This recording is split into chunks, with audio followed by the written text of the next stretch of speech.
తిరుపతి నగరంలో ఎక్కువ చెత్త ఉత్పత్తి చేసే అపార్ట్మెంట్స్, వాణిజ్య సముదాయాల వారు సొంతంగా చెత్త నిర్వహణ చేసుకునేలా అవగాహన కల్పించాలని నగరపాలక సంస్థ కమిషనర్ ఎన్ మౌర్య అధికారులను ఆదేశించారు.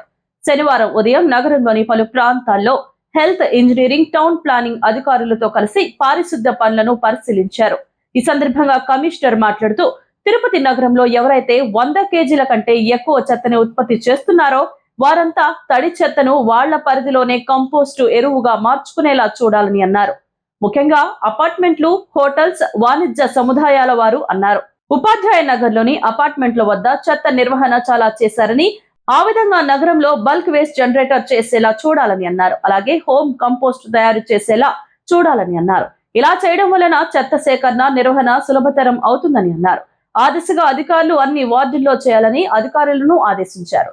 వినాయక సాగర్ లో స్విమ్మింగ్ పూల్ పనులను పరిశీలించి తర్వాత పూర్తి చేయాలని అన్నారు.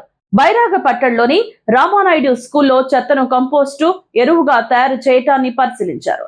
స్కూల్ గోడలకు పెయింటింగ్ చేయించాలని అధికారులకు సూచించారు. కమిషనర్ వెంట deputy commissioner Amarayya, superintendent engineer Shyam Sundar, municipal engineer Tulasi, health officer doctor U Anvesh, DE Ramana, Mahesh, ఏసీపీలు Balaji, Murthy, surveyor Koteswararao, sanitary supervisor Chenchaiah, Sumathi తదితరులు పాల్గొన్నారు.